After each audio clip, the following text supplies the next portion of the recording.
live.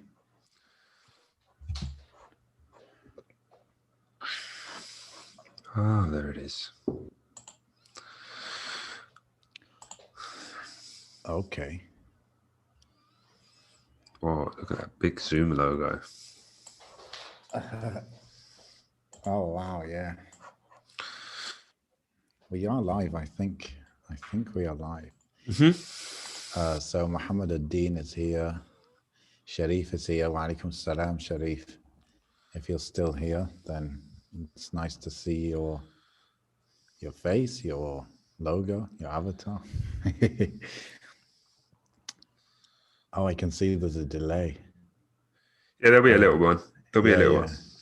Oh, mashallah. Okay, this is cool. Okay, so I'll close YouTube. Cool, bro. Okay. Yeah. Assalamu alaikum warahmatullah. This is the first time we do this. Welcome to episode 100 of Mind Heist podcast. If you're here, you're with us, then just give us like something in the chat, and then we'll know that we are live and kicking. Majd Khasib says, Assalamu alaikum wa rahmatullahi wa barakatuh. Wa alaikum salam wa rahmatullahi wa barakatuh. Muhammad, how's it going, bro? How's your nap? Is it cold over there? Yeah, snowing. Oh, okay, it's freezing. I don't know what it is. Like, I live right on this. I've mentioned many times, I live right on the coast. And no matter what I do, it's just always hot cold in this house. And I don't want to just blast the heating. It's too expensive. Oh, man. Yeah. I'm just learning about heating since I'm in this country. Oh, right. Yeah. Haven't got my first bill yet though, so we'll see. But you know what? I think it's easier if you have small family, obviously, because it's just like, okay, you're all in one room, so just turn the heater on in that room, or like you're in two rooms, okay, two heaters. But you know, if you've got it in all the rooms, then it's out of control. Control. How's your illness, bro? Like, you got over it fully, or? When was the last? I've been ill so often. Yeah. I was ill 2 days ago. Again, with the sneezes. I don't know what it is. That's maybe I can't remember who I was talking to. Oh, I was talking to my friend Hamza. I don't know if he listens. Hamza's a doctor, so it's very convenient to have a friend who's a doctor. Yeah. He said it could be something to do with like shift work and how it like deteriorates your immune system, and then that's why I'm like sort of catching everything that goes around. Yeah, it seems to be on my days off I get really run down, and then I just start getting a cold. And I spend my days off, like 4 days off, trying to sort of drug myself back to health. Do you go for the medicine? Yeah. Get like paracetamol, stuff like that. Does it work? Yeah. Yeah, it keeps me going for a bit, and then I'll have to have something else, like honey and lemon, bro. Oh, I could do with some now. You know, like when I have a cold, I go for ginger usually, and I try and catch it before I fully get ill. And I have the ginger. I boil water and drink the ginger. I boil the ginger and drink that. But if I'm khalas, I'm ill now, I still take the ginger, but I take garlic as well, raw garlic. Those are my go-tos. Obviously, everyone says honey and lemon, but I just have this thing where if I'm gonna pour like honey into boiling water, I just feel like the boiling water is gonna kill like all the goodness in the honey, you know. Same with the lemon. And like while like honey, obviously I think there's loads of good things about it that we don't really know, but lemon is like, is it the vitamin C? I don't know, because like something like green peppers have like loads, I think, more vitamin C than lemon, you know. So maybe we should be having honey and pepper. 100 episodes, bro. 100 episodes, man. When we started, did you even have kids then? Good shout. I don't know. I had it. Nah, maybe. I can't remember now. Maybe I have to jog my memory. Let's get it up. Let's go through. Let's open up the podcast app and we're going to go through the episode titles and see how much we can remember from 100 episodes. Maybe we can. It's weird, isn't it? Because like you can do 100 recordings. You know what? So this podcasting really reminds me I've got of. like very positive. I'm able to get them all up in one sort of screen. It makes you think, actually. It's really crazy that you can play like we could literally play like episode 2, episode 1, and then the conversation. You won't like if I told you now recite episode 1 to me or recite episode 2 to me, you won't be able to, obviously. But as soon as you play it, you immediately remember. Do you understand? And that makes me think, subhanAllah, like let's get deep really quickly. It makes me think like Yawm al-Qiyamah, you'll be shown all your deeds and stuff you've said and all that sort of stuff, and it's all recorded, but it won't feel too foreign to you because you'll immediately remember saying it. It won't be like you'll be like, oh, I don't remember saying that. It will actually come to you straight away. And that it's crazy that we've got that ability now, that technology to sort of have it all there, ready to go, ready to be judged. Oh man, episode 1, 11th of September 2017. So when was Suleiman born? He was born like 3 or 4 months before. Oh wow! Yeah, so he would have what been. A time to start a podcast. What a time to be alive! Oh, it's fun. Yeah, man, it's been what 3.5 years or so, something like that. What were you doing then? Were you in the current job? No, I wasn't. Oh, thank you. Wow, what's that? Is that honey and lemon? Yeah. Wow, it's like I summoned it. Wow, look at that. MashaAllah, look at that. 100th episode special. What else should we summon, guys? Yeah. I could really do with a 3-course meal right now. Oh, if only. No, I was going to say, what was I going to say? SubhanAllah. I lost my track of thought there.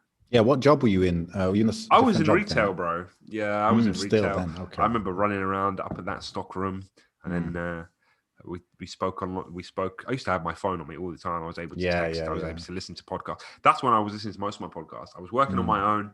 Didn't have anyone to talk to. Quite thankfully, didn't need to. Just do my own sort of back and forth retail work, running around with shoe boxes, and listening to podcast after podcast after podcast. I was like, hey, we could do this. And that's when we sort of started it. But yeah. Was, like, bro, like you were married and you had a son and you were working in retail. Like, I think a lot of people would be very worried in that situation. Were you like that, or what was your mindset at the time? It's easy to forget, isn't it? It's easy to look back sometimes at the past with like rose-colored glasses. Because I'd say I've been through a lot of hardship in my work, but I still remember how stressed I felt at work, a little bit. But you know what? I can't remember how stressful work was, but I remember how glad I was when I got a new job.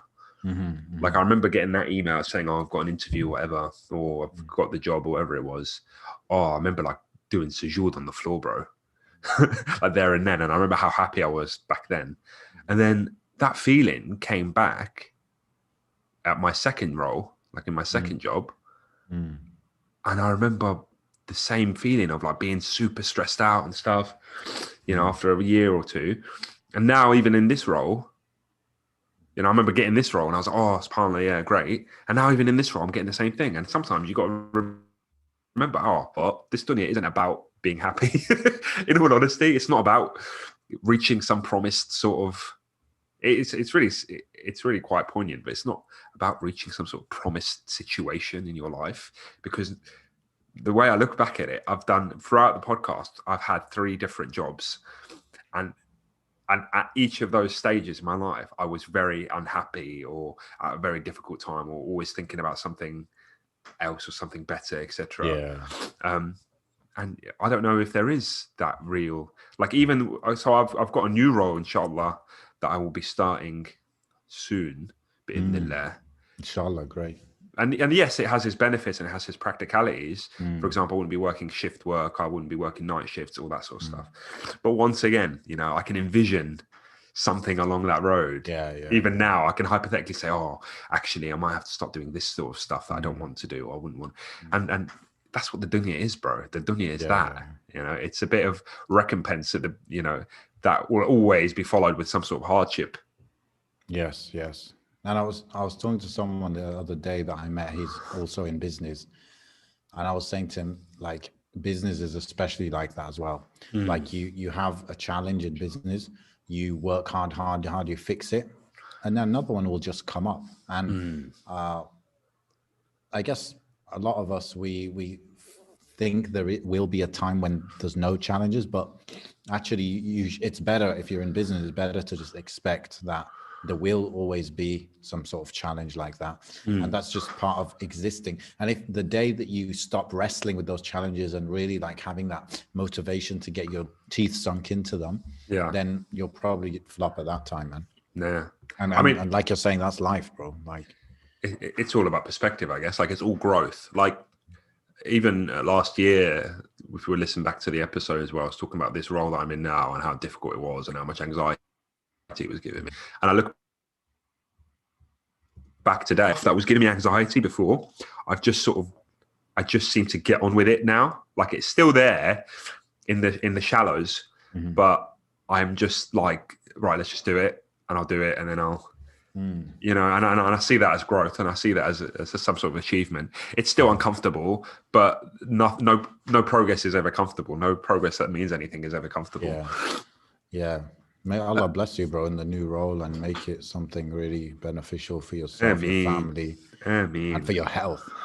Oh, bro, that's the main one. Let's have a look. What we got? We got Majid Khasib. If I ruined his name, I apologize. He must be a brother in one of my WhatsApp groups, because he's talking about stocks, boy. Oh, that's what he's talking about. I thought he's talking about like the stock room in your retail job. Oh no, bro.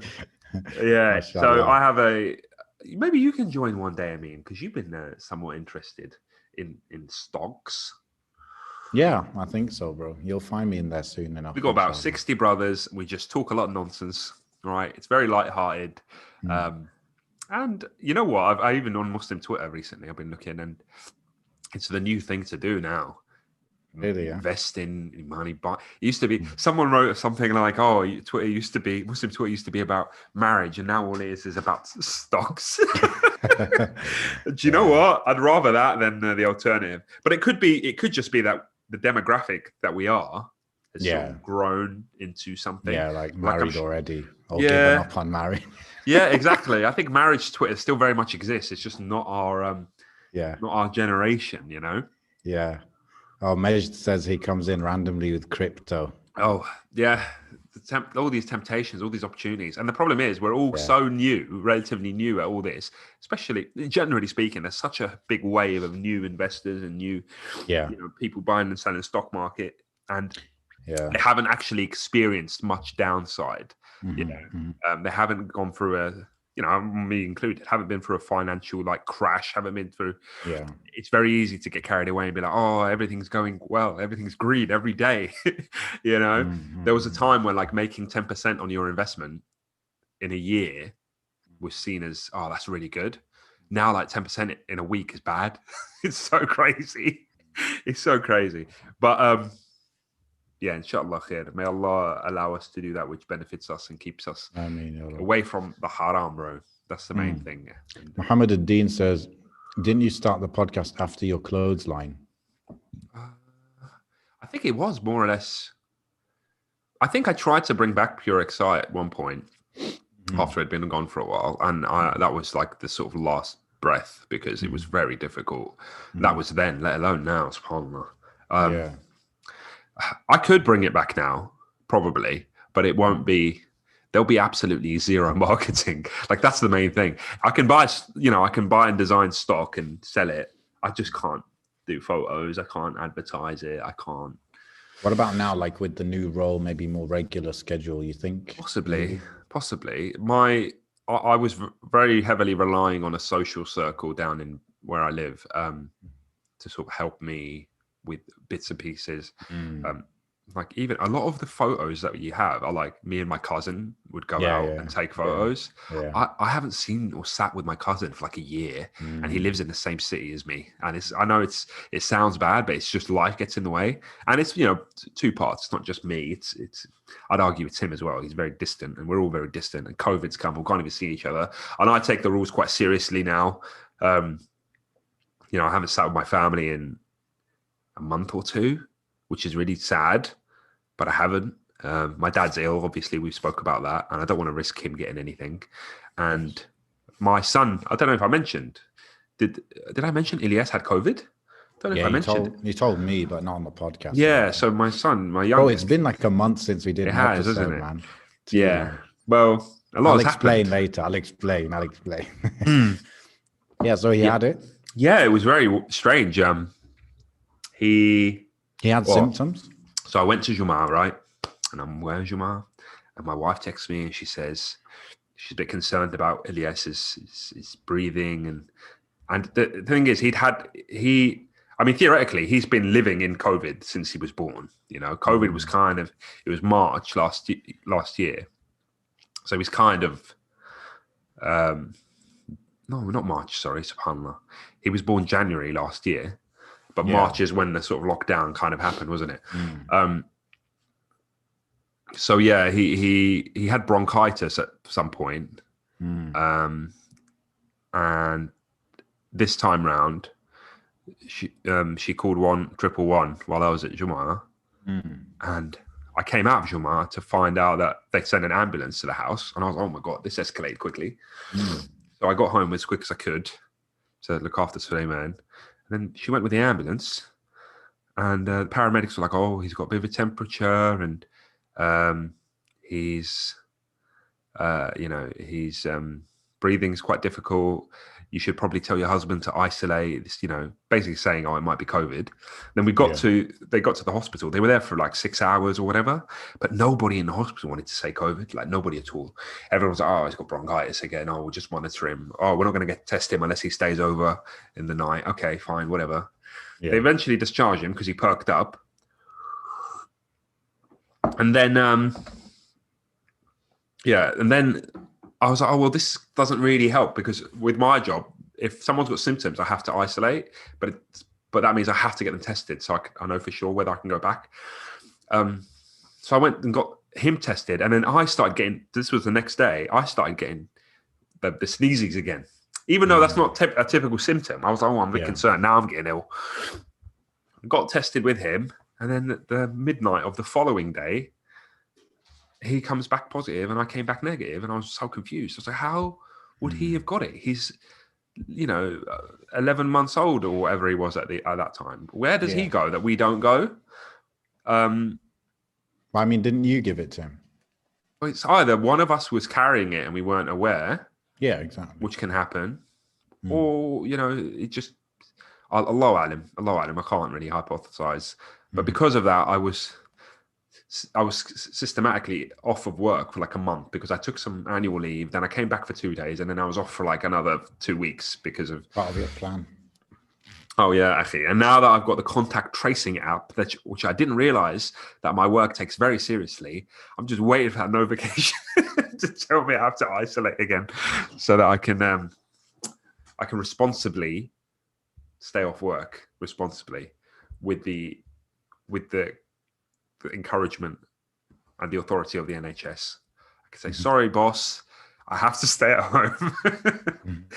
But I don't know, people get sick of staying at home. What's it like in Turkey? In Turkey, it's pretty normal, except, restaurants, cafes not allowed to serve anyone in the actual premises. Yeah. Apart from that, I guess it's just we have weekend curfew. So you're not really supposed to go out in the weekend. Although, like I went masjid today. Oh. The supermarkets are open until like 5 p.m. So supermarkets and like restaurants are open, but all other places are closed. So weekends is like a bit dead and stuff. But wallah, I don't see people following it too strong really. I mean, you have to wear a mask everywhere as well. I guess that's the biggest thing. But I don't see like too much like people taking it that seriously. But since this weekend curfew came into place, the daily cases have dropped like from 30,000 a day till like 9,000 a day. So it's like a big drop, but I don't know why. But it's a shame, bro, because like the restaurants, cafes here, very good, very nice. And Oh, missing bro, out. I went to get takeaway food yesterday, and these guys, man, I think their restaurant's new. They got this like really nice restaurant, like all the tables and chairs all stacked on top of each other, not making use of it, and they're paying rent, of course, always on that. So it's a crazy time, man. But it feels like Turkey's really, really trying to focus on being one of the countries on top afterwards. And they're rolling out the vaccine like last few weeks and stuff. So I don't know. We'll see, man. President took the vaccine the other day and stuff. So Are you going to take the vaccine? That's a real question. Huh? no, probably not. Oh, Akhi, why? I mean, Listen, I don't know if you're going to get blackmailed, bro. If you want to go Hajj, you're going to have to get the big vaccine. Stick it in your veins. Although they say you have to stick it in your muscles, so that doesn't work. But I'm ready for it, baby. I'm ready. There's all sorts of brands, bro. Yeah. It's like what a kind of Ferrari brand or are a you, bro? Porsche. Is it like it depends what you've invested in, right? You want to support the one you bought. I want to have the Oxford vaccine. Thank you very much. To match your sophistication. Exactly. Let me check the chat. Okay, Fatima says, Assalamu alaikum wa alaikum salam. MashaAllah, tabarakallah. Nice to see the youth staying consistent. May Allah subhanahu wa ta'ala accept your efforts. Ameen. You know, that kind of sounds sarcastic because we haven't uploaded for a while, but we are consistently late sometimes. It's fine. Alhamdulillah, bro.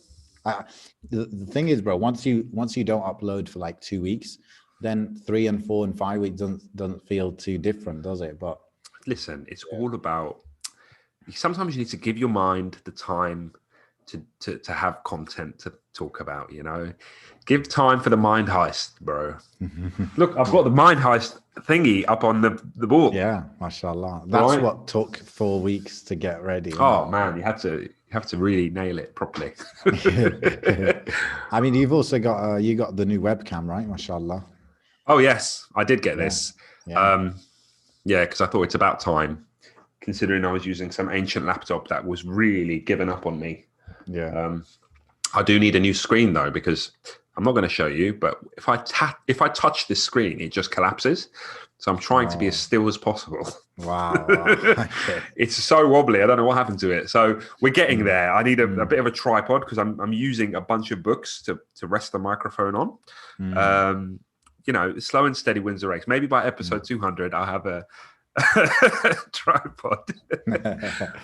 And I've got the background. It's like a homage to your hoodie, bro. Oh, the hoodie that no longer I have. But if we start a GoFundMe, inshallah, I get lots of yellow clothes. Barakallahu. Imagine you in a yellow tracksuit. Why not? Someone needs to gift me that. Eid is coming up. We haven't had a proper Eid in a while. So inshallah, why not? Who else have we got? We can do this every episode theoretically now. Inshallah, yeah. Why not? If it works out. Seems like it's working. Abdullah, mashallah, update us on the book. Yeah, the book is like much worse than the podcast, I think. Oh, bro. The book, you know what? SubhanAllah, bro. I don't know if I talked about this in the other episode, but you know how hard it is to get hold of like shuyukh and stuff to like give time to something? Like they just seem so busy. So that's really what the bottleneck has been with the book, because I don't know if I already said this, but it's like 3 phases, right? There's the phase where I was doing all the work. Then there's the phase where I need someone to check the Islamic content of it. And then it goes to the editors, and then it'll be done, inshallah. And this thing where finding someone to check it is like where I'm kind of stuck right now. And mashallah, I messaged kind of a bit of a random brother, but I know he's got links to certain mashayikh in the UK. And I said, I said, you know, like, I'm just throwing it out there. Like, I'm doing this. Like, do you know anyone who could check it? And mashallah, he's been really good. He's been chasing the shuyukh and stuff. But he just said, you know, they're so busy teaching. They teach every day of the week, 7 days a week. Or they're like, he said some of them had COVID and stuff. So he's been trying, mashallah, but it's a tricky one. And then, inshallah now, I think I found a solution. There's a brother who is here in Turkey as well. So I'm going to try and get him in on it. And truly, bro, like the book is not that long. So it should be a couple days job, 3 days job for someone to really go through it. So inshallah, bro, then I'm going to go full speed ahead. But sometimes, you know, when you're doing something that is long term, like the book is just the introduction to what I'm going to do, inshallah. So if it took a year to do it, so be it. You know, if it took a bit more than a year, because inshallah, this is going to be like a 7-year, whatever thing where I'm really getting into it. So inshallah, khair. Then we have faith. Allah yarda alaykum. Wa alaykum, inshallah. Muhammad, he's been on the podcast. Muhammad Arshad. Oh yeah, Muhammad. Assalamu alaikum, brothers. Great work on getting to 100 episodes. MashaAllah, tabarakallah. Just wanted to pop in to congratulate you, bros. Thanks, Muhammad. Jazakallah khairan. Inshallah. Muhammad's been on 2 episodes. Yeah, inshallah, more to come with Muhammad. Amen. So glad you guys are finally doing a live. Yes, I mean, I didn't know it was this easy to do live, man. Like it just worked for us. We got the big Zoom logo, but this whatever. is the future. Yeah, I know this is what Faisal Chowdhury keeps saying. So yeah, I've got. Oh yeah, bro. Talk about the sister podcast. It's not a podcast; it's a show. Okay, ain't no different, really. We spoke about it on the first episode. I've told you a long time ago. Me and Faisal were going to try and do something. That's probably 18 months ago. It was a while ago, and it was just basically starting and stopping. And then one day, out of the blue, actually that very day of episode 1, he messaged me saying, "Oh, let's do this tonight." I was like, "Oh, okay." So yeah, that's where we are. So Dad's Dunya is all about fatherhood and parenting and that sort of thing. And we try and do it weekly, but you know how that is with me. When is the next episode? I think it was Wednesday night, bi'idhnillah. Watch out for that. We'll see where the future goes with that. It's still very early. Is it on the Freshly Grounded channel that you do it? Yeah. Yeah, it's on the Freshly Grounded channel on YouTube. And very similar to this in the sense that, you know, the setup and everything, it's all live streamed and people can get involved and engaged. And I was very pleasantly surprised at how well received it was, because I think I underestimated how many parents there are, or how many people that are interested in parenting and interested in that sort of side of things. I don't consume much of that content myself. Like I don't follow fathers and like, you know, dad pages and all of that stuff. I don't know why. I don't know if it's because it's forced or if it's because it's a lot of those kind of very niche pages seem quite like content driven and engagement driven, and they just want to, you know, you have to really squeeze the lemon on that sort of topic. Yeah. Well, so this to me, it seems like quite, at least I feel, it's quite a genuine and honest conversation between two guys who happen to be dads. And it's not always going to be about us as parents. In fact, a lot of the episodes have been about ourselves as kids, you know, and our relationships with our own parents, and then how that kind of translates to the thoughts that we have. Like at no point in time, and I think that was a concern that me and Faisal had when we initially had this idea a while ago. Like we did a few videos and stuff, and then we were kind of like, I don't feel comfortable telling people what to do. Yeah. You know, because we're not at that stage. It's the same thing with Dean. Like if you were to do a dawah channel, which, you know, we've got experience in doing dawah stuff, it's like, I feel a bit off about advising people when, you know, I'm clearly not there yet, and I don't think I'll ever be. And the same with parenting, you know. If it was something a bit different, like, I don't know, if I was into cars and I could advise people about what to do with cars, it's a lot less, you know, there's a lot less. Well, parenting is very touchy, man. Like, no one wants to take other people's opinion per se. They've always got a reason why you're the wrong person to advise on it. and it's very subjective. It's very, context based, isn't it? So it's actually hard to give advice, I suppose. But yeah, bro, I was going to ask you like that exact question. Do you feel like you will run out of stuff to cover? But I guess you're saying that it's more general, it's more broad, right? So you'll be all right, basically. Inshallah, bro. Oh, look, I think it's Faisal on the actual chat right now. Salaam alaikum, bro. What has he said? He said, just logged on. I love you both for the sake of Allah. May Allah put barakah in this podcast and make it a huge success. Ameen. So 100. Proud. Do you know, I remember Freshly Grounded's 100th episode, which I actually bought tickets for, bro. And I can't remember what happened. Like some sort of family emergency happened. I had my parking booked. I booked parking. Yeah. So I'm going to have to mess around. I remember this, bro. Yeah, I remember. I don't remember what happened. Anyway, some sort of family crisis happened. And I was like, I missed out. And now, obviously, this year, unfortunately, weren't able to do any events. But inshallah khair, bro. These things happen and we push through. Just need to figure out how to get Amin on the FG channel and my mission will be complete. Oh, bro. Do you know what? I've got an idea. This is how we get Amin on the channel, right? Amin, have you ever seen Bob Ross? No, rings a bell. Bro. If anyone in the chat has seen Bob Ross, he's like this American guy, quite old, like old school 80s kind of guy. He's got a big afro, right? He does painting, right? He does painting. And he's got really like deep sort of like mellow voice, very ASMR style, kind of like yourself. And he just paints, bro, and he's very positive. Okay, I know this guy. I just Googled him. Bro, that's it. You've got some sort of hidden skill, and we just get you on there, and it's like, hey.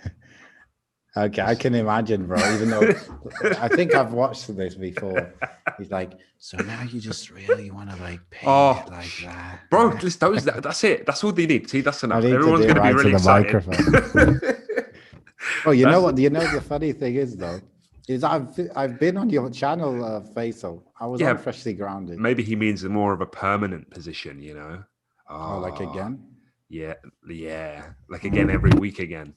Anyway, let's not give too much away. I'm sure he's brainstorming right now. Yeah, I told Faisal, come over here, come Turkey, and link up, show him around. It'd be great.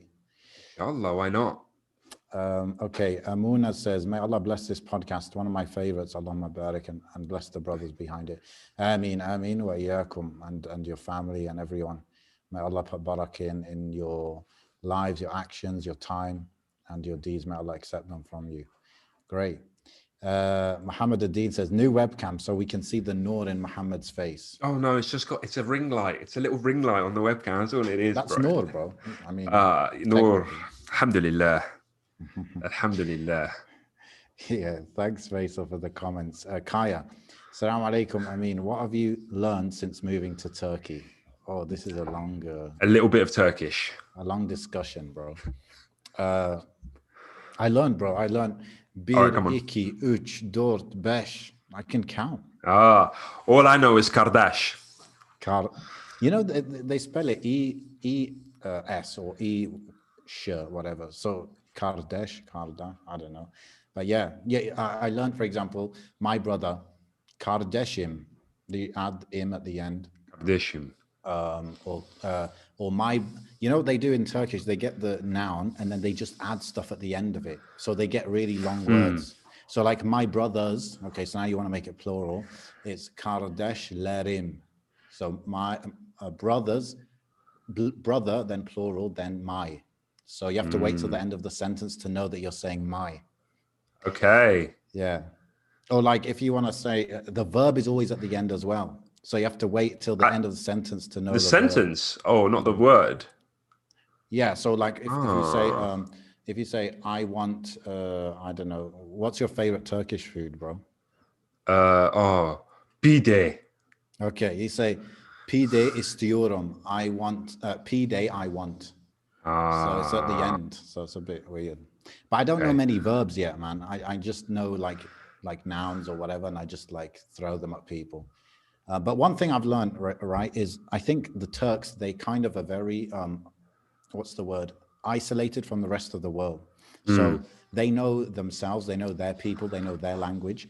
And so I think they don't know the concept of talking to someone who's not fluent. And so they're talking to me and I'm like, look, I don't really know Turkish. Yeah. They don't seem to have this concept of slowing things down.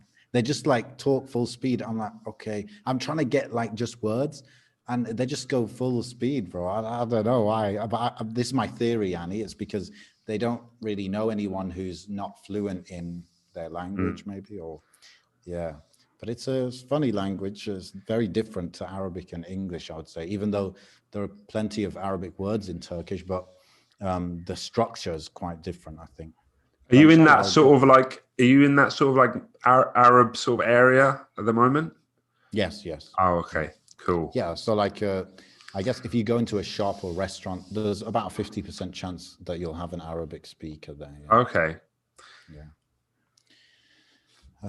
Okay, so Kaya said, what have you learned? Yeah, that's what I learned. And then he said, what's the best food I've had since moving?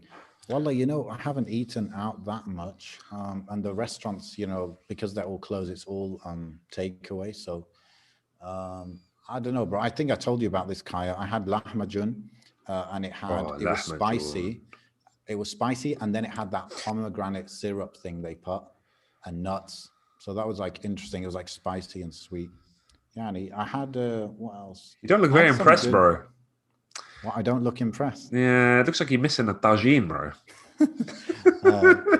I mean, one thing good here, bro, is like if you want to make tagine here, you're gonna get like good ingredients because they grow everything here and stuff. So my friends absolutely despise tagine with a passion, and it really upsets me. What kind of tagine though? This is it. Like, see, this is it. This is what I keep saying. I was like, "What have you had?"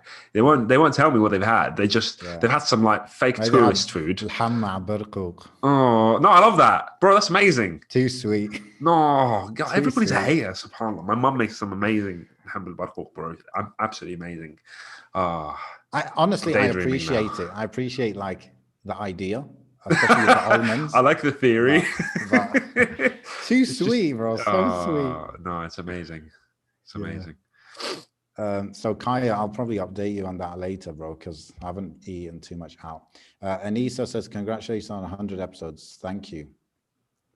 Thank you, Anissa. Bob Ross, the painter guy. Bro, I'm telling you, the Bob Ross show on Freshly Grounded. I can see it right now. What? You must have like some sort of secret skill that we haven't established. Come on. You know, people do. I nearly got hired to narrate an audiobook, you know. Yeah. So that could be my thing. Go on then. Maybe you can narrate your own book and get it on Audible, and that way I'll actually read it. No, I'll do that, inshallah. I'm listening I know I need to do that, bro, for the audience. I know I need to do that. I'm listening to the Malcolm X autobiography at the moment. Okay, yeah. That's a very good one, yeah. And it's being narrated by Lawrence Fishburne. You know Lawrence Fishburne? Yeah, let me just Google him too. It was Morpheus in The Matrix, bro. Okay. Yeah? I was going to say Morgan Freeman, but yeah, this is second best. I didn't know what to expect with that book, but it's... I need to find out when he wrote it or when it was like finally finished. Yeah, he wrote it, I think, because he kind of narrated his life to the guy who wrote it. Was it Alex Haley? And I think he wrote it like in the last, like around 3 years of his life. I don't understand how he can remember so many details. Yeah, that's true. Yeah, because I'm sitting there thinking like he can remember like such details about certain days and certain events. I'm like, I can't remember even yesterday. But yeah. I guess maybe that's something to do with a time before screens and like content everywhere and ads everywhere. So maybe. But bro, where are you in it? Are you like halfway through or? I am still. He's oh gosh, he's just like tapping his toes into criminality, I believe. Okay. So he started. I think he's now started selling reefers, bro. He started selling reefers. Yeah. And he was talking about how he avoids the police and what he does and where he drops off stuff. So it's still quite early days. What I really like about the book is like his insight, like his social commentary, like just what he observed in society. I think it was like quite deep observations from someone who's like, you would say, you know, uneducated and this and that. So a really good book, bro. Mm. Potentially life changing, I would say. Mm. Kisana, the podcast very beneficial. Jazakallah khairan. Wayakum Kisana. Thanks for listening, and inshallah keep us in your du'as and keep the questions, suggestions, and all that. Iman A says, not sure if you guys have heard the news about Sheikh Akram Nadwi's 43 volume book on the female scholars of Islam being published a few days ago after decades of research, subhanallah. Yeah. So what's 1 year for my book, bro? Well, there you go. He has recorded the biographies of 10,000 female scholars. Would love to hear your thoughts on this. Such a momentous occasion for the Ummah, and we really are indebted to him for his research. Yeah, bro. Did you hear about that? No, it's news to me. Yeah, man. I knew that he was working on this, but I didn't know it was gonna be like that kind of 43 volumes. Like that is really I guess that's your kind of life's work in it, in a way, when you put out something like that. And you know what I thought about it, bro, when I saw that it was finished finally, is like, bro, like I feel like it's a niche book. It's not the type of book where it's like 10 million copies sold, okay? And therefore, you would imagine from a very kind of materialist point of view that what was the point of all that work? It's like it's not going to be consumed by the masses and this and that. But I think this is where the kind of metaphysical element of things needs to come more into my thinking, at least, because I think some of the scholars of the past who we use their books till today, and they wrote the books hundreds of years ago, that is only from the tawfiq of Allah, and it's only from the ikhlas that was put into the work, in the blood, sweat, and tears, and the good intention behind those works that allowed them to be brought to the forefront even in 2021, right?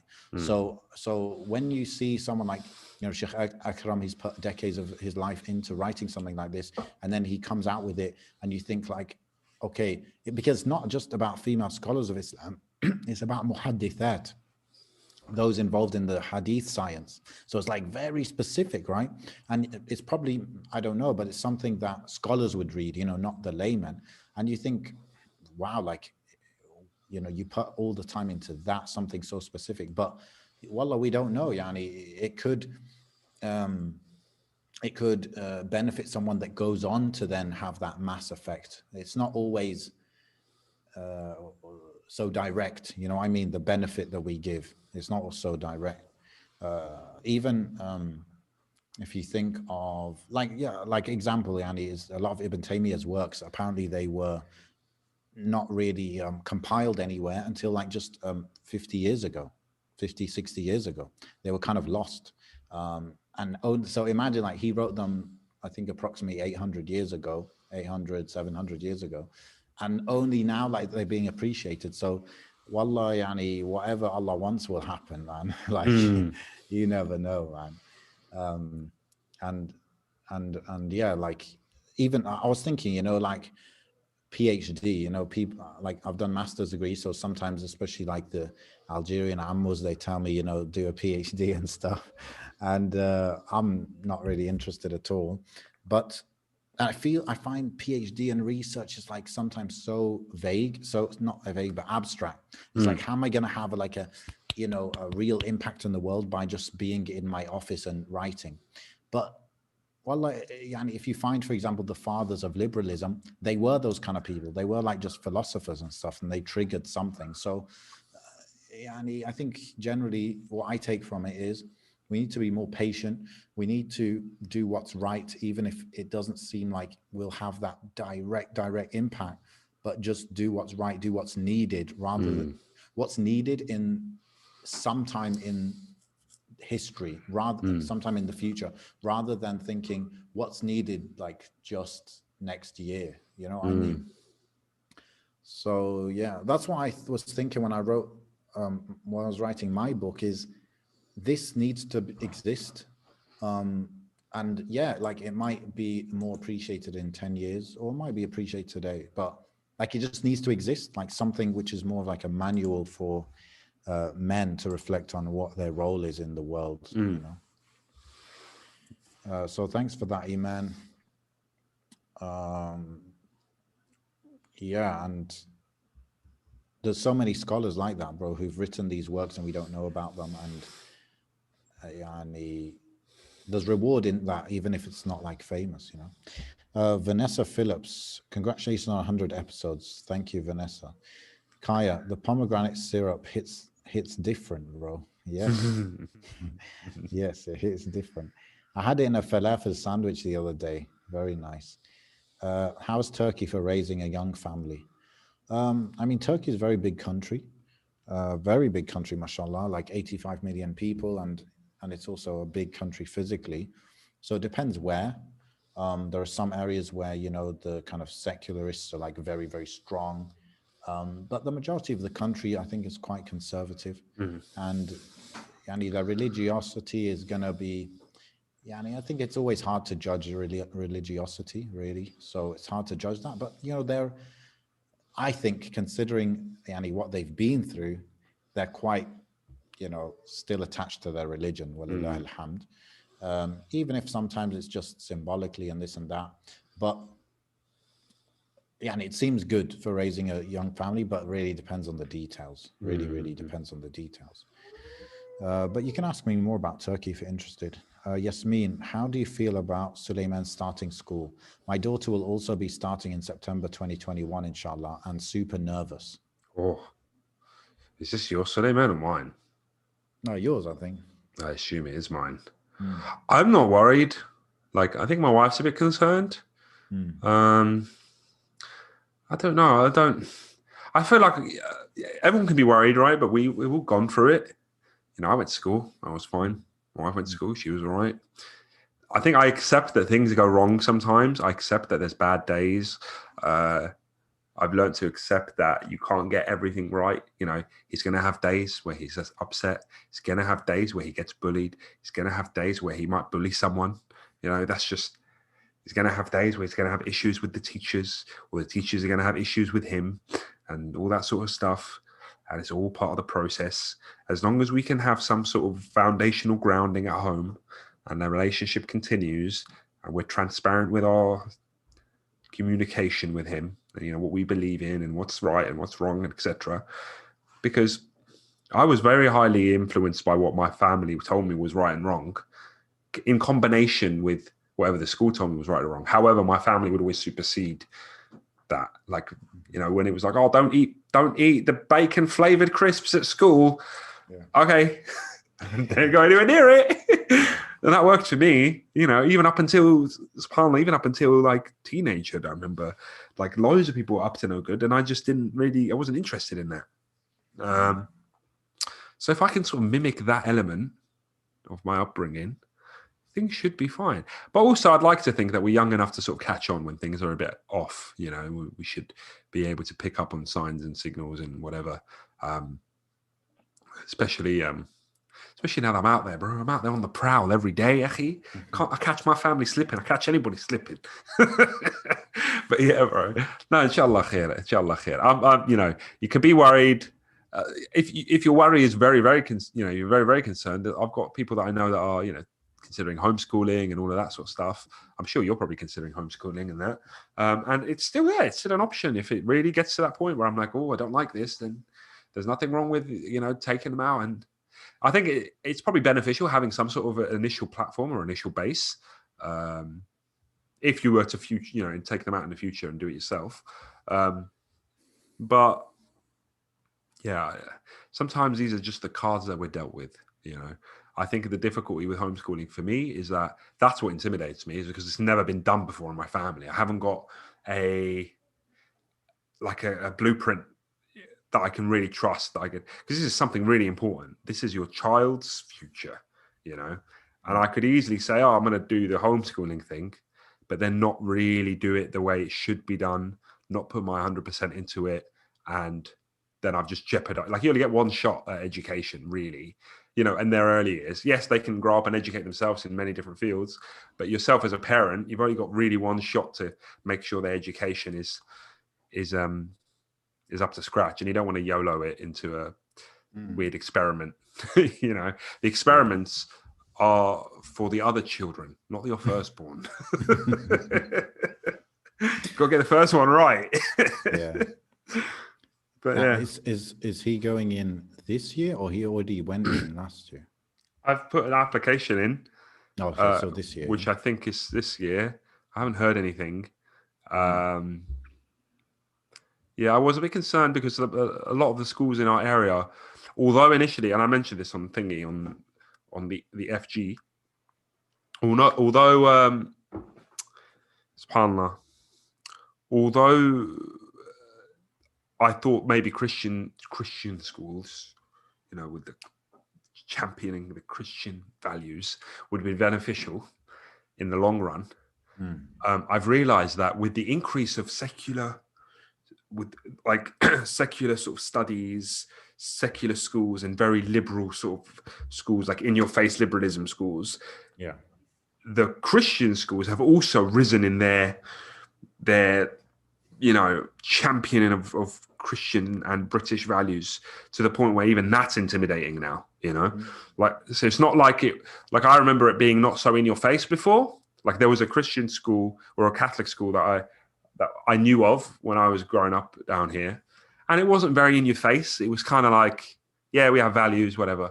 But now I feel like because there's all these alternative sort of schools popping up that are clashing with Catholic schools, they've also gone really like hardcore with some of their stuff. Like, bro, one of the schools, man, it was like, we champion British values, and if we see, this is on the website, Akhi. This is on their homepage website. So it's really in your face, intimidating. Like, and if we see anything that goes against British values, we'll be sure to challenge it. I was like, what does that even mean? Like, you're scaring me. And then like all of the activities was like, oh, look at all these crosses we've made. And look at this play that we did. And this is the hymns that we've been singing this morning. I was like, where's the education? Like, teach me the maths and the science, please. So that says something about the audience they're trying to, attract, isn't it? And I don't know if it's because I live in a bit of a like outskirts village kind of setup down here. Yeah. But yeah, like I'm on the outskirts of the city, and it is basically its own little village kind of thing. Oh, although it's bigger than a village now, but these kind of places, as soon as you get out of the city, the metropolitan nature of the city just vanishes like that, and suddenly you're like surrounded by very British people that are like clasping onto their values as tightly as they can. And you'll see that, like, as soon as you come out of London, you'll see that. As soon as you go into like rural areas or outside of London, you'll start seeing that very fiercely. Like between here, between the city and London, I feel so out of place. And because of work, I have to sometimes go all around the county into rural areas. And I've told my colleagues, where I'll be in like, we're driving through some like really rural, like very, conservative areas. I'm like, oh, I feel so out of place right now. And they're like, what's wrong? I'm like, oh, I just can't deal with it. I just feel really out of place. And people stare at you and all this stuff. And that's just me. Imagine, my poor wife with all the niqabs going on, right? And that kind of sort of sticking out in that sort of level. So it can be difficult. It can be difficult. Do your kids have like friends that they kind of got to know outside of school, or they're pretty much going to make friends for the first time in school? Suleiman suffered really in terms of socializing, because he was in nursery and then he got taken out because he only started going for a few months. So I remember him starting to mention like names of people or friends or whatever. And then that just got taken away from him. This whole, like the whole chunk of his life where he's meant to be going into really engaging with nursery and stuff, he's kind of been in and out of it. Yeah. He hasn't really been in it at all. And even now, like I just put him back in, and then just before, like a week before he was meant to start, they're like, oh, we need to close again. So he's missed out on that. And, even at the masjid, like people aren't really taking their kids anymore. I don't really know that many people with kids anymore. When we go to London, however, a lot of my friends, a lot of my wife's friends have kids, and he will engage with them when he can, but it's not very often. It's not very often. It's not as often as I'd like. Yeah. But I'm really trying on that front. I mean, it's too early for me really to try, but even now, I'm quite into the idea of my son mixing with other kids from now, I think it's because I realized that I felt a little bit deficient on that side growing up. um, like Mm. like socializing, confidence to deal with different types of people, and I feel like it starts with maybe I was a bit isolated as a child, so I want to kind of counter that. So the other day I was at a friend's house. He's got 3 kids, and they're all older than my son, but it's just like let him mix with them, and he was kind of like playing with them, but they're older than him. So, but he was, Mm. mashallah, kind of like grabbing stuff off of them. That's what they do, bro. It's just snatching things. No Yeah, manners. We don't know any manners yet. Oh, yeah. But I teach your kid really, manners is hard, man. yeah, I really like that, to see that happening, mixing, and mixing with kids is like different ages as well. So, inshallah, as when he gets older and stuff, I want to really encourage it, inshallah. So we'll see what I can try. Um, I thought you were Syrian. No, neither of us Syrian. How are you guys preparing for Ramadan? Oh, Ramadan. I was going to sing there. Forgot we were live, bro. That's a secret. That's a secret benefit.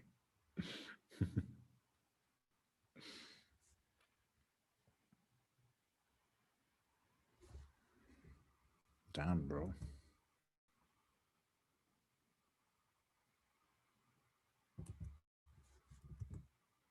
Just for you. Still there? Yes, I am. Okay. So this is the secret. By the way, I'm tethering now, so I'm surprised my connection's doing this well. Oh, you didn't even tell me. You're risking it all on a 3G network?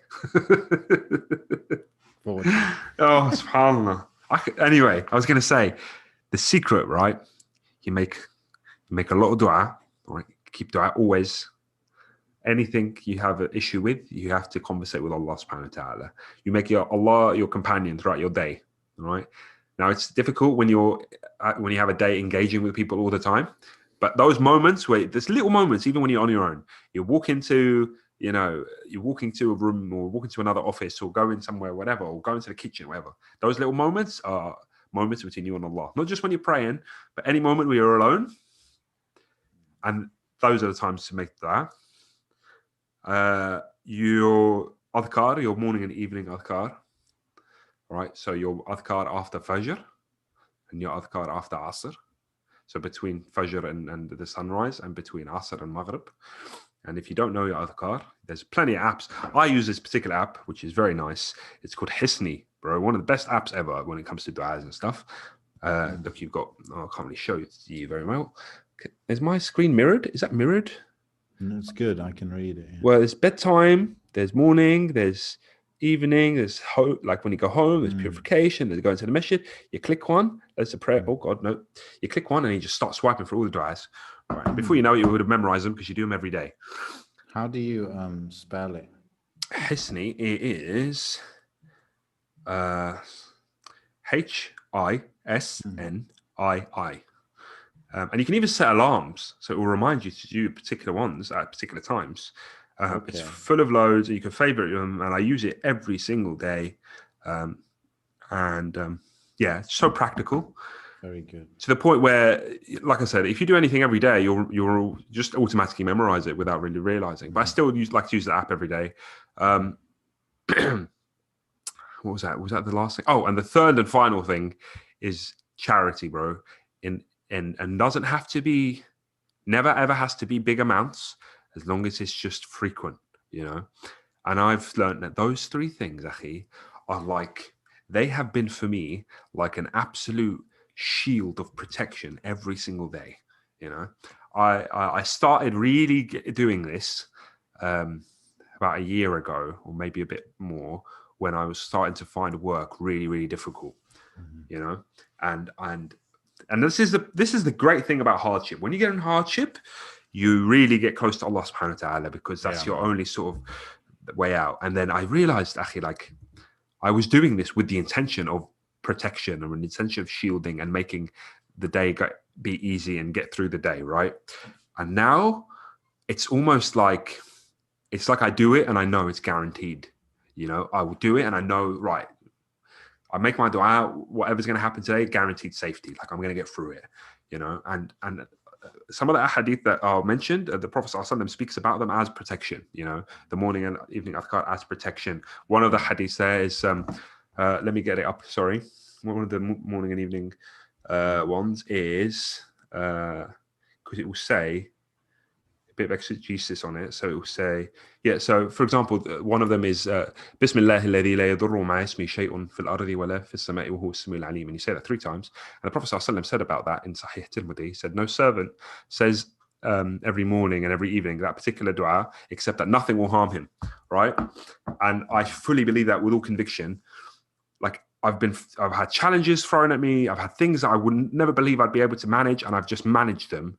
And someone would say, oh, it's a self-fulfilling prophecy, but that's Allah's wisdom behind certain things, because Allah will give you the confidence and the faith that you believe that that's the case, and then it will then manifest through Allah's will, but also through your confidence that you have faith in Allah subhanahu wa ta'ala. So it's like a double whammy kind of thing. Your good intention, your good opinion of Allah, And I advise that to everyone. Like the charity thing is like an extra cherry on top. £2, £3, £4, £5 every day. Like I think of it like, like I wouldn't hesitate going into a shop and buying a drink before I go to work, or a coffee before I go to work. And I've started thinking of charity just like that. Like in the same way that I nourish the body that way, then I can just boom, straight away done. And there's loads of little apps and nifty ways of being able to do that very quickly and easily without having to input your card details and your address and this, and do you accept this terms and conditions and blah, blah, blah, blah. Yeah. So yeah, those are things I want to carry on into Ramadan. And like, was it last Ramadan or the Ramadan before? It's all becoming a blur. But you got those things like on autopilot going into Ramadan.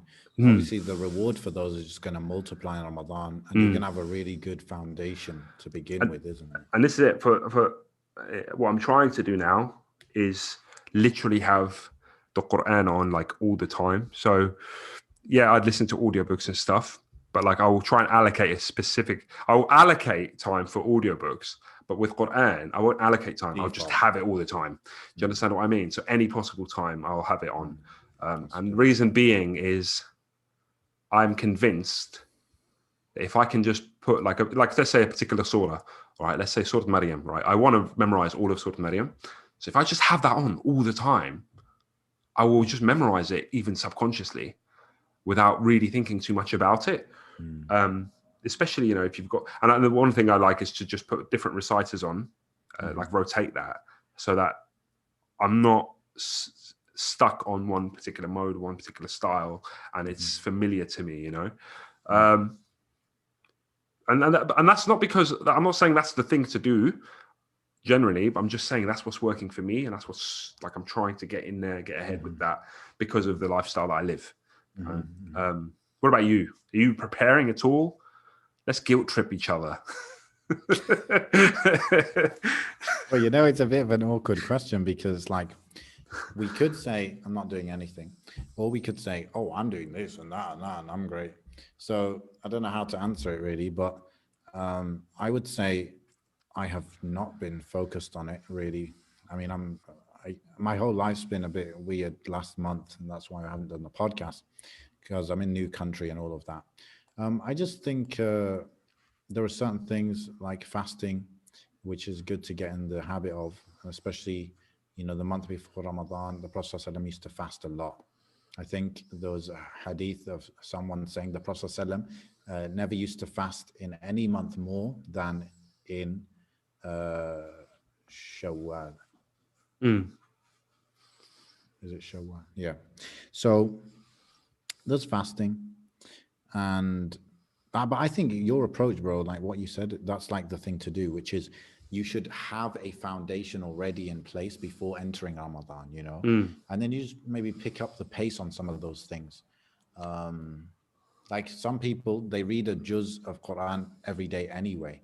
So when they enter Ramadan, maybe they read 2-3 juz a day, So, this is what I, we try to do over time is have a higher level as we go, so that when you're 20, your Ramadan looks different when you're 30.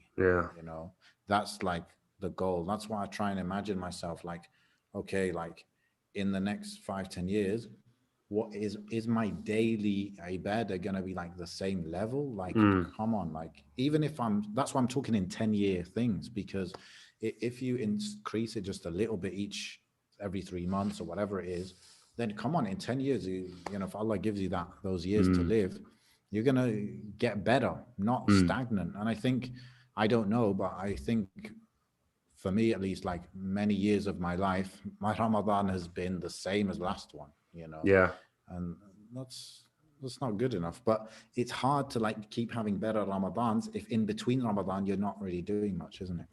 Mm, So yeah, I mean, one thing obviously is we always make the dua that Allah allow us to reach Ramadan. You know, Allahumma of course. ballighna Ramadan. Yeah. I mean, Kisana, what advice do you guys have for someone who's trying to start a software company with his close friends and keep the relationship good and not have the relationship become different due to oh, money? oh, oh. I don't like business with friends, man. Mixing that never works for me. I've tried multiple times. Just gets messy, bro.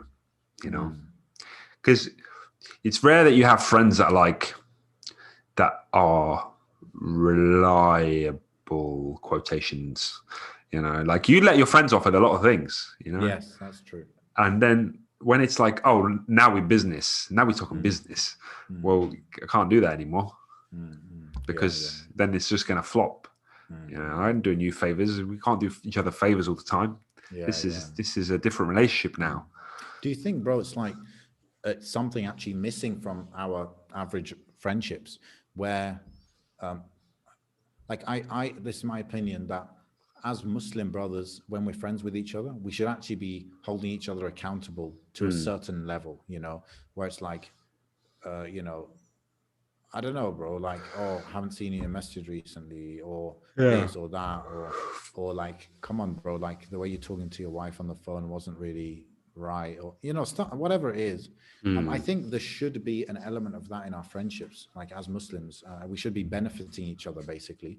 And if, you know, obviously, I guess the main people we would expect to admonish us might be like uncles, fathers, this and that. But I think, Yani, when you're a grown man, you should be mature enough to be able to like be like that with your friends as well, to a level. You know, you're not gonna, you don't want to be trying to be that father figure to your friends, but you get what I mean. Do you agree? Or I agree, but I think it's still difficult. It's like, okay, if I asked you, you know, you're a working man. I mean, I asked you, go and do your work in the bedroom, and you won't be very productive.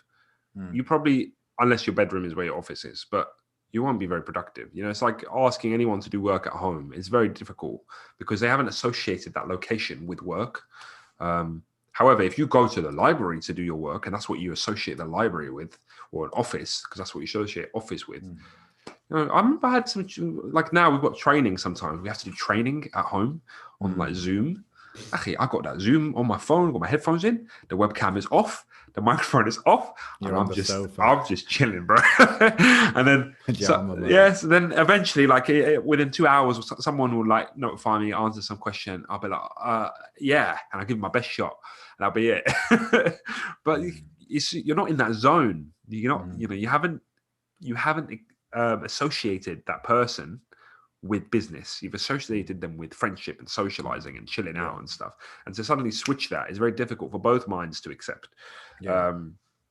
So there's nothing wrong with becoming friends with your co-workers. Yes, exactly. If it's established in that format first. But that was my case. You know, my business partners, I didn't know them as friends before. And now we've been working together probably for 4 or 5 years. And now, like then after we have the whole accountability and have you done this and did you do this and let's do this, then it's like, okay, we're spending time with each other and we share the same kind of values. Now it's like, okay, now we could be friends. But before being friends, we had that norm in place. The foundation. So I think that the kind of general advice is the same for any business partners, is that you have to share values, you know, and one of those values could be that, like we have high standards, and that if I hold you to the high standard, you won't be insulted, you won't be sensitive, you'll be like, yeah, I know. Or another thing is you have to have the same understanding of what hard work is, and these kind of things. So, you know, that's my advice, you know, just check what your values are with these people. And you can even sit down and do it formally, where you're like, okay, what do we like? What values do we all hold? And then you know, try and find what's in common, and then see, does everyone actually want to subscribe to those values or not?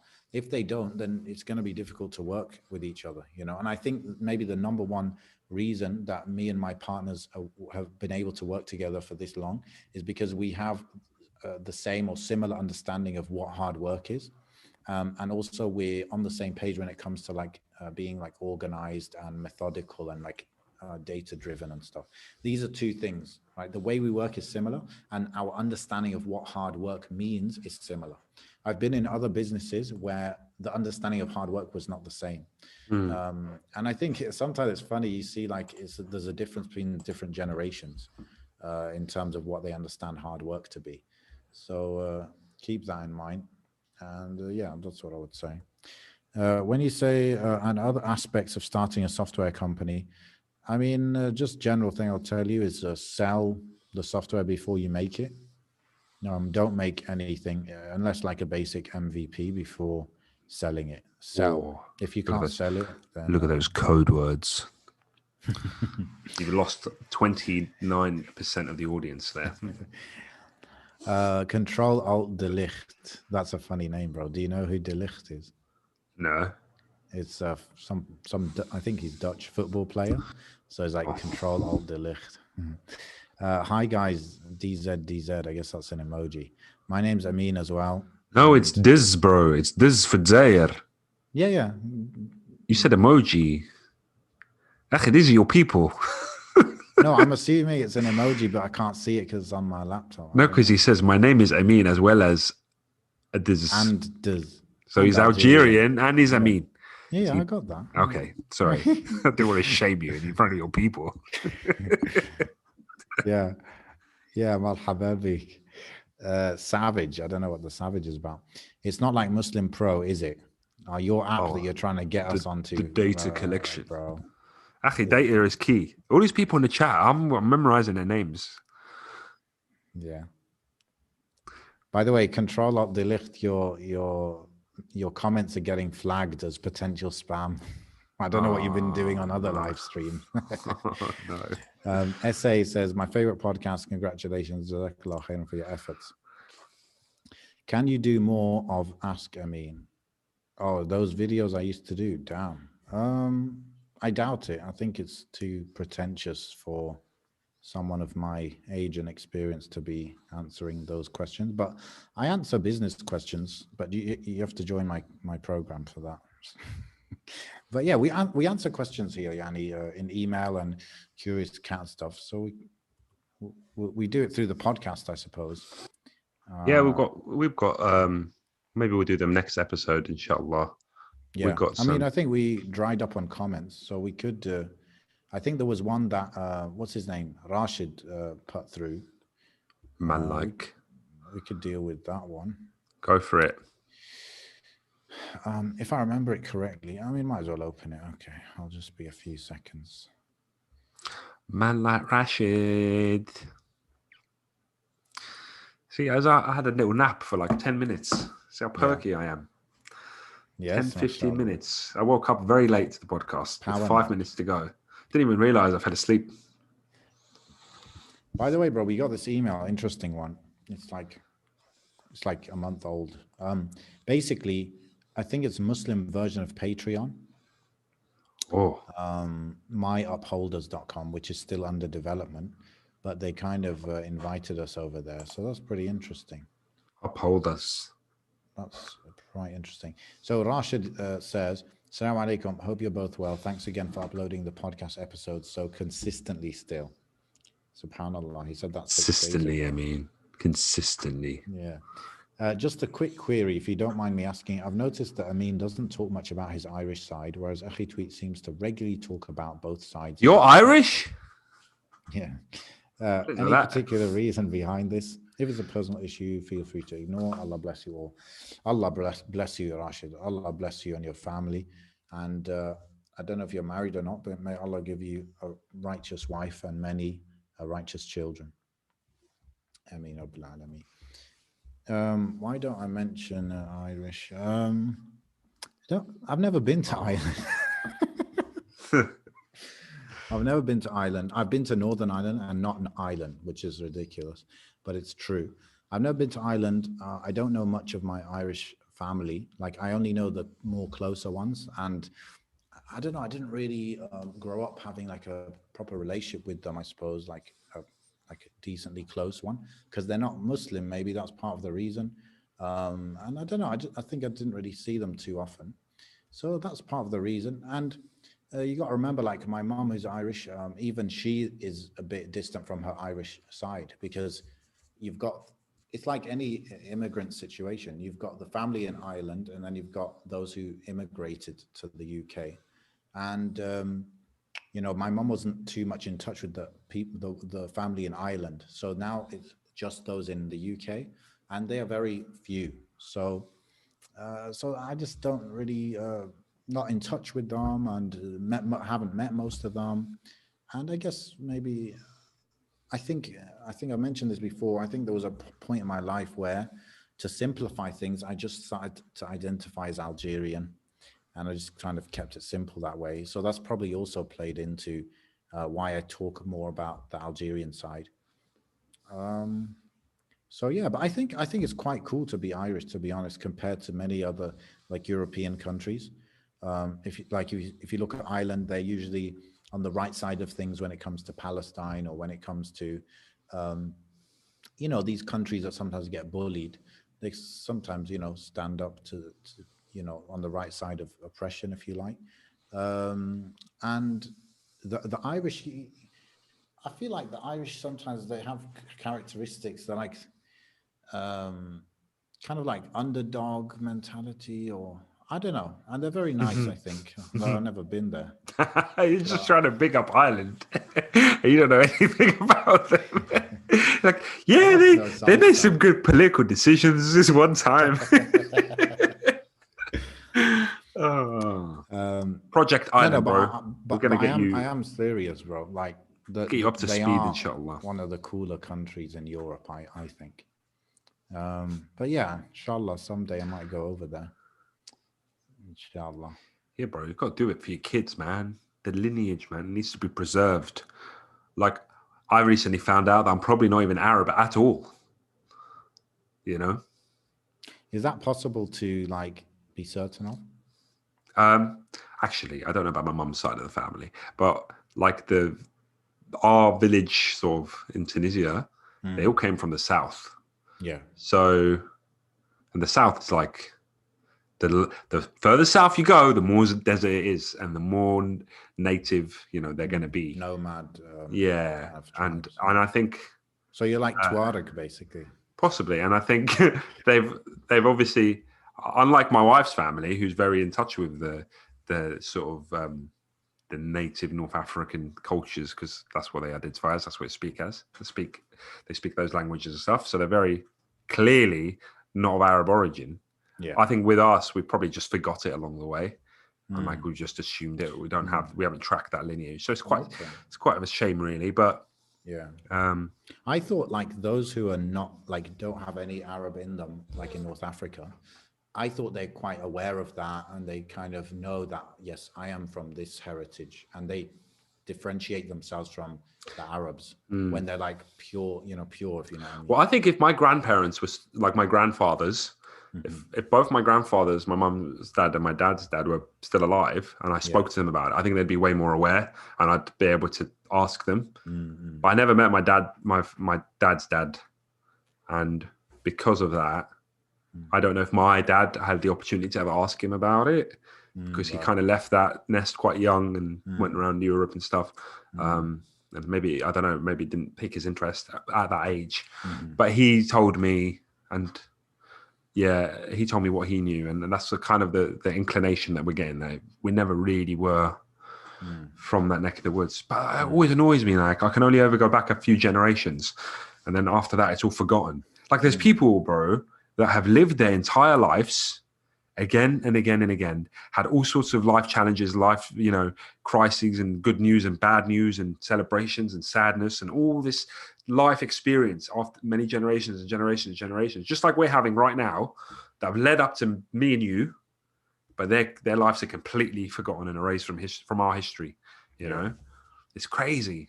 I find that so fascinating. Just in the same way that it could be that you would, or me, or whoever, would be completely forgotten in a couple generations down the line. You know, it's mad that we just completely erased from the face of the earth. مذكور عند الله إن شاء الله. Of course. Yeah, bro. You know, I came over to Turkey thinking, yeah, they're gonna know Algeria, like Ottoman Empire connection, bro. But I think what my friend told me, who's like into history and stuff, he said, firstly, Algeria was part of Ottoman Empire, but it was a distant kind of part of the empire. And also he said the level of disconnection that was done to disconnect the Turkish people from their Ottoman roots was quite heavy, you know, in terms of like schooling and stuff like that. So he said, you know, they really might not know much about that side of things. Although, you know, what's interesting is, you know, maybe you've heard like Turkey has been exploring for gas in the Mediterranean and in the Black Sea and stuff. So they have two ships that do this exploration. One is called, I think it's called Mehmet Fatih or Mohammed Fatih, who's, you know, everyone knows the Muhammad al-Fatih, the one who conquered Constantinople. The other one is called Aruj Rais, who was, he's Albanian originally. He's an Ottoman like Navy admiral, and he was based like in Algeria. He was like the mayor or something of Algiers. So, Yani, there is this connection, you know, but I guess maybe average person doesn't know about that. And I just learned about it maybe a couple of years ago. But yeah, man. And I asked somebody here actually, because, you know, some people, some Turks, they not really, Yani, how do I say it? They don't like Arabs, okay? So and that's maybe from, you know, it's from, I think it seems to be from the Syrians, you know, millions of Syrians coming over here, and Syrians getting the same status as Turks in terms of employment opportunities and stuff. So maybe they're bitter because of that. And also maybe some of the behavior of the Saudis that have been coming here for a while. So I don't know, but anyway, this is what seems to be the case. So then I asked one Turkish guy, I said, you know Algeria, right? He's like, yeah. I was like, are Algerians Arabs? He's like, you know, I don't really know. I was like, okay, let's keep it that way. Nobody knows, bro. We're a mess. Yeah, North we're Africa mixed, is a very weird melting pot of identities, shall we say. I mean, we're probably more French than anything. But that's a story for another day. Actually, some people, that's what they identify as. Okay. Oh, you mean identity or ethnicity? Yeah, identity. No, those are like the 10% traitors that we must kick off the cliff. Whoa, this got very extreme. Do not associate with this. This is not the Mind Heist we know and love, right? None of that, please.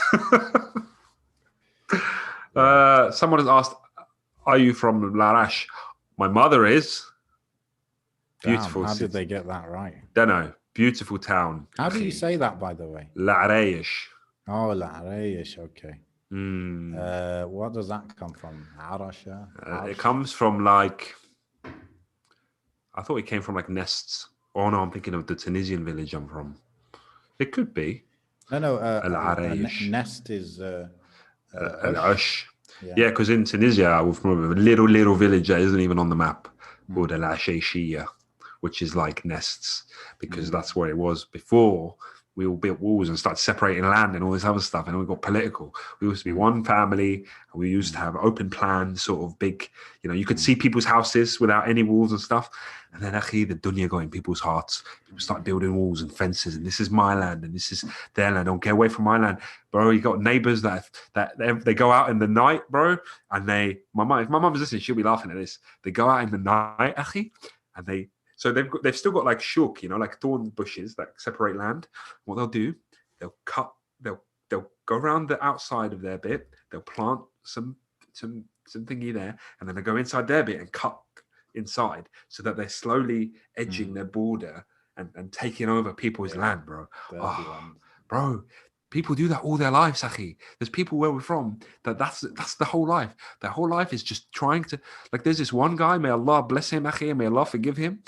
He hasn't got much, like he hasn't got anyone to inherit off of him, right? He hasn't got a family. Like, it's just him, akhi, more or less. He hasn't got any kids. He hasn't got anyone that's gonna. He's very old, but akhi, that's all he cares about. It's just those few meters that he can snatch in the night, bro. I guess, some people trade stocks and some people move thorn Oh, bushes. wallahi, akhi. Oh, Where are you from in Algeria? Mohammed, where would you be from in Algeria if you were from Algeria? if I was from Algeria, not the what's it called? Oh, what's it called? Tizu Wizu. Is that where we went? Tizi Ouzou. No, I wouldn't be from there, bro. They don't like Arabs there. I felt very out of place. I felt threatened. But you're not Arab, bro. Yeah, but they akhi, they don't wouldn't like accept you. Oh, akhi, a lot of the signs, there was like traffic signs that had like obviously the Qibal language and then the translation underneath in Arabic, and there was people spray painting that off. Akhi, I thought I was not wanted right there. So I can't remember someone said don't speak Arabic here. Yeah. I've heard things. I've never been there. No. I don't know where I'd be from, actually. I don't really know it too well. Yeah. I like what's it? Is it Constantine? Yeah. Oh, I like that place. Yeah. That looks nice. Haven't been there, but that looks nice. Yeah. It's got the bridge, I think, across that big valley or whatever. I've never been that far east, man. The furthest east I've been, I guess, the capital. I'm from Tlemcen in the west. Okay. Hassan says, I think from Nest. Yeah. Al-Ush. Sahira. Assalamu alaikum. Deep one. What advice would you give to someone that fears success? And any tips of overcoming it, please? Yo, what is success, bro? I don't know, bro. When I get that taste, I'll let you know. What would you fear about it? Well, I'll tell you, bro, it's a real thing. Because, for example, when you're successful, people start to have higher standards for you and expectations. And that could be the fear, associated with it. Whereas if you're a loser and you never accomplish anything, then people just stop expecting anything from you. So sometimes people fear succeeding. And then you can imagine the type of self-sabotage they do. Wow. Fair enough. Is it new to you, yeah? Yeah, man. Success sounds good to me.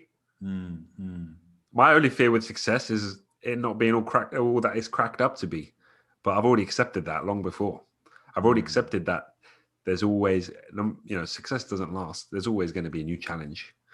We said that at the beginning. Yeah.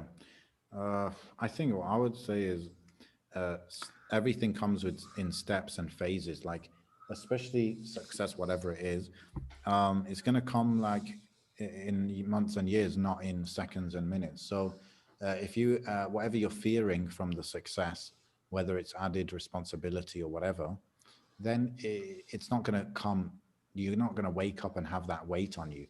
It's going to come late, eventually. So whenever like you go towards what you find to be good for you, inshallah, and then you can always stop, or you could always change direction if you find there are negatives that you think are coming from success, So it's like, it's always bit by bit, and it's always phase by phase. And then it sounds like you just got to maybe ponder and maybe do some, I don't know, journaling, or just try and think of why is it you're fearing that, and try and just have some self-reflection and understand where this feeling is coming from that you're fearing success. And then sometimes just by understanding that, it helps. But to go deeper than that, I think I need to do my counseling training, man. Oh, there you go. That's what your thing could be. What? Bro, on the new FG show, come talk to Amin. That's what it'll be. Be like, Amin outspoken. Oh, bring that back. Serum Masters. Wait, we're on the Serum Masters YouTube channel, aren't we? Yeah. That's it. Serum Mastered. That's it. That's what the show will be. That's good. Bro, I think we've run out of time, personally. Well, I've run out of time at least. Unless you want to stay talking to the people without me. What do you think? Yeah, definitely, bro. Let's just read these and then we'll end it there, I guess. Because this is an interesting question. Al Muzaffar says, do you know Brother Muhammad from back in the day, what he's doing right now? He did a podcast with Muhammad bin Munir about high aspirations. Yeah, on this channel, we interviewed Mufti, and it was not me, it was my friend Muhammad who did the interview. And yo, bro, Muzaffar, Muhammad is in close contact with me, and he's doing great, alhamdulillah. I don't know who you're talking about, Yeah, but may yeah. Allah bless him. I mean, Egyptian Muhammad. Yeah, I'm in close contact with him. He's doing well, alhamdulillah. Sahrab, sorry, probably wrong of me to be so vague. I mean, regarding business. Oh, business. I think the same thing applies, really. I have ambition and ideas, and I can see the potential, but it's my own fear.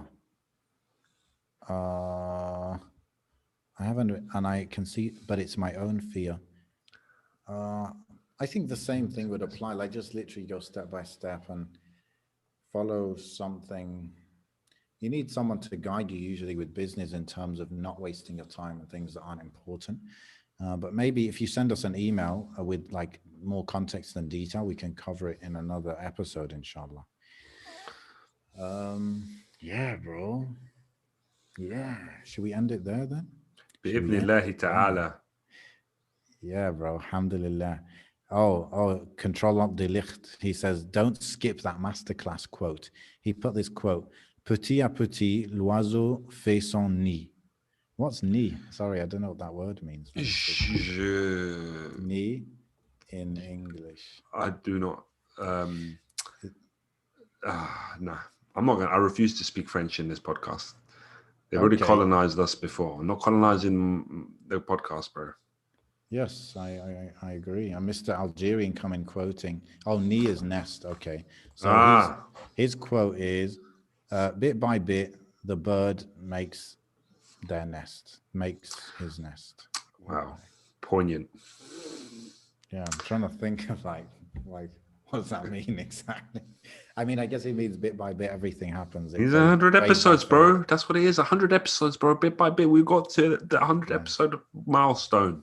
Alhamdulillah, bro. Now I'm going to start forgetting episode numbers.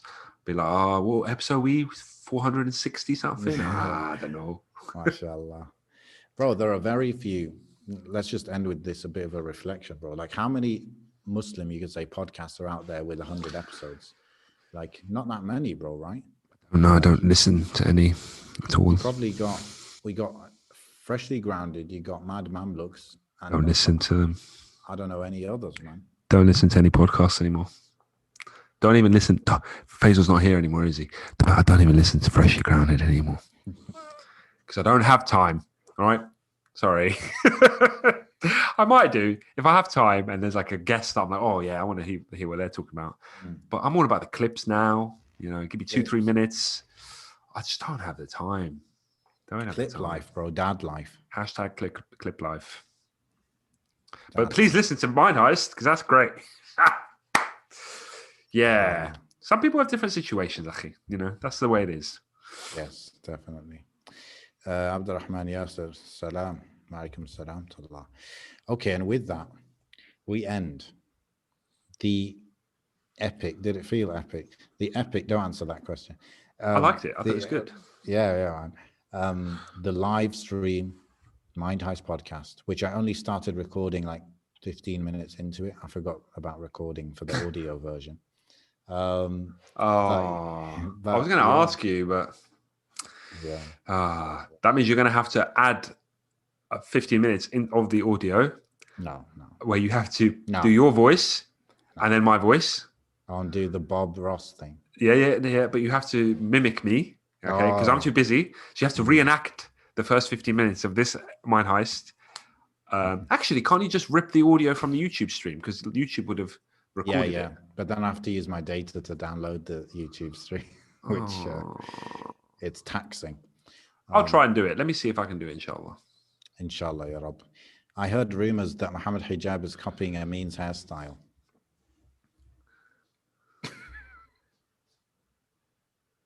And on that bombshell, we will end the show. Do you think I could pull it off, Muhammad? Actually, you pull off anything, bro. Any kind of hairstyle. You're Irish, bro. That's news to me.